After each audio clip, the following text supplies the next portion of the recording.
The Secretary General is personally horrified by the accusations against employees of UNRWA. Any employee involved in acts of terror will be held accountable, including through criminal prosecution.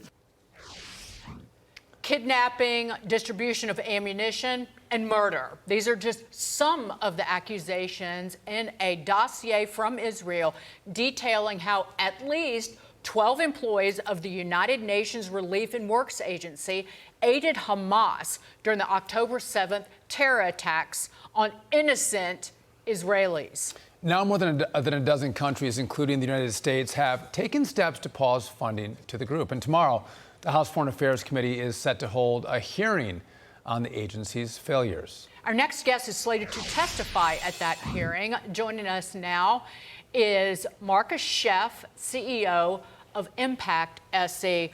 Marcus, this goes back years, and you have been writing about this some years ago, of how this organization and essentially United States dollars was going to radicalize children in Gaza, Palestinian children.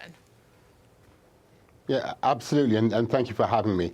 Yes, Impact SC has been, as you say, warning for years that if you teach children in schools to cut the neck of the enemy, that dying is better than living, that jihad and martyrdom are the most important meanings in life, that an attack with a firebomb on a bus full of civilians is a barbecue party, then something terrible is going to happen. And horrifyingly, that is what we saw on October the 7th. You know, those 3,000 terrorists who stormed over the international border, who murdered, who raped, who beheaded, who abducted young folks and old folks, you know, well over 100 are still in Gaza now. The majority of them statistically went to UNRWA schools because UNRWA teach at the majority of schools inside of Gaza.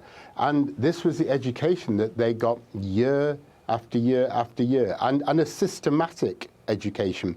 You know, if you're going to teach young people to count by adding up martyrs of the First Intifada and martyrs of the Second Intifada, or teach them Newton's second law by using a slingshot where they will endanger themselves, you can only assume it is systematic, that it is absolutely part of the plan, that these children will become radicalized, will become extremist, and will commit the most terrible acts. And as you say, this is a system funded by the international community, and the U.S. is about a third of that.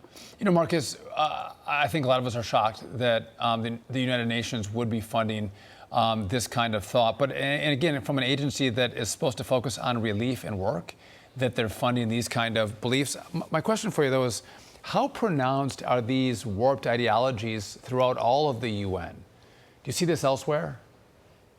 Well, you know, UNRWA is different. First of all, it is the only agency in the United Nations which, you know, deals with one people, with the Palestinians. UNHCR deals with refugees from all over the world.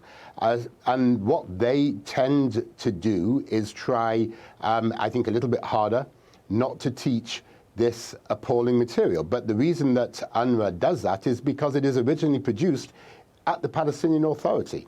And so, you know, the root of the issue, certainly in relation to the actual textbooks, is the Palestinian Authority.